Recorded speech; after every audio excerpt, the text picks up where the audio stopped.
warshad duug ah dhexdeeda koox shaqaale ah oo daalan caraysana ayaa ugu dambayn go'aansaday inay gadoodaan.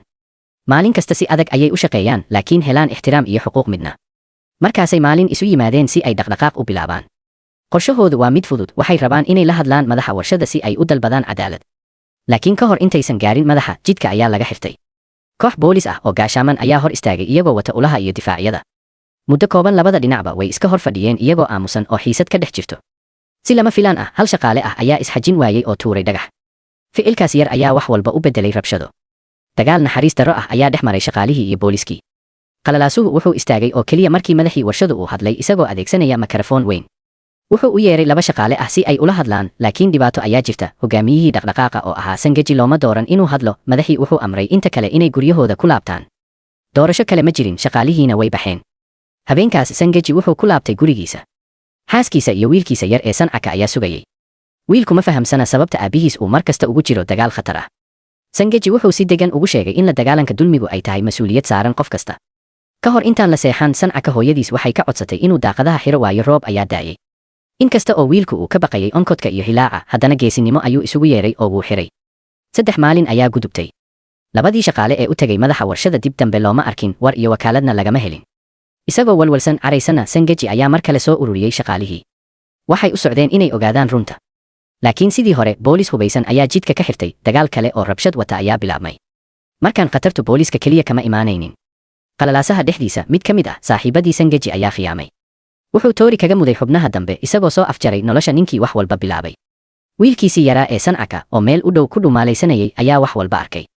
Isagoo argagaxsan ayuu u orday meydka aabihiis, laakiin way soo daahday.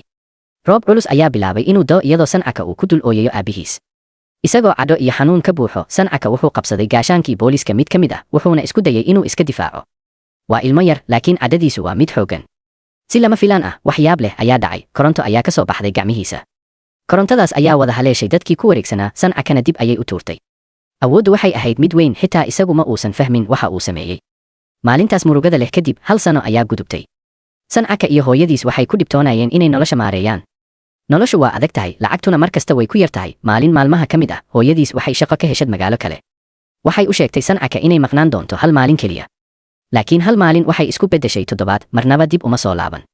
Isagoo cidlo iyo jahawareer ku jira, Sancaka waxaa lagu qasbay inuu naftiisa daryeelo. Gaajadu waxay noqotay cadowgiisa koowaad. Mar kasta oo uu roob doo, baqdintiisii ugu weynayd ayaa soo laaban jirtay, hilaaca. Habeenadu waxay u ahaayeen kuwo dhaadheer, qabow iyo cabsi leh. Maalmo badan kadib, Sancaka wuxuu bilaabay inuu rumeeyo in hooyadiis ay ka tagtay. Maadaama aysan rajo u harin, wuxuu ka tagay gurigii wuxuuna galay jidadka si uu u noolaado. Maalin subax ah, noloshiisu waxay gashay meel mugdi ah.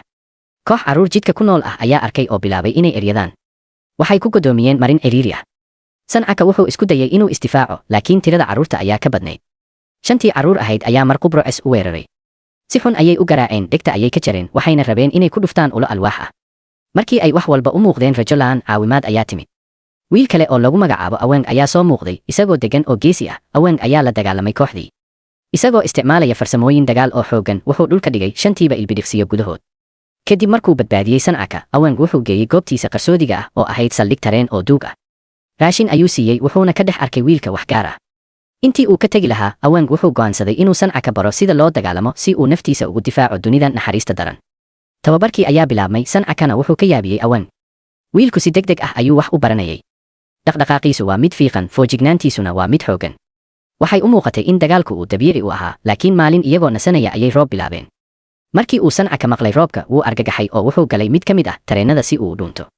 Aweng ayaa ka daba tegay oo weydiiyey sababta uu roobka uga baqayo. Sancaka wuxuu si tartiib ah u sheegay inuu dareemayo in hilaacu uu isaga raadinayo. Kadib Aweng wuxuu u soo jeediyey inuu raaco tareenka u socda dhinaca koonfur bari si ay nolol fiican u bilaabaan. Sancaka waa iska ogolaaday. Habeenkaas labadooduba waxay eryadeen tareen si xawaare ah u socday. Aweng wuxuu ku guulaystay inuu kor u boodo oo uu qabsado tareenka. Gacantiisa ayuu u soo fidiyey Sancaka si uu kor ugu soo jiido. Sancaka intii awoodiisa ah ayuu orday, laakiin wuu gaari waayey waqtigii loogu talagalay. Tareenkii waa ka tegey. Sancaka oo keligiis haray wuxuu arkay Aweng oo gudcurka ku dhex lumaya. Casharkii ugu dambeeyey ee Aweng wuxuu ahaa, u isticmaal waxaad baratay inaad ku noolaato, dadkana ha isku halayn. Sancaka erayadaas qalbiga ayuu ku qabsaday. Maalintii dambe wuxuu shaqo ka raadiyey dekedda si uu u helo cunto uu ku noolaado. Sannado badan ayaa gudbay. Sancaka hadda waa nin weyn. Wuxuu u shaqeeyaa sidii farsamayaqaan dhinaca qalabka korontada iyo amniga ah oo ka tirsan shirkad wargeys. Magaaladiisu waxay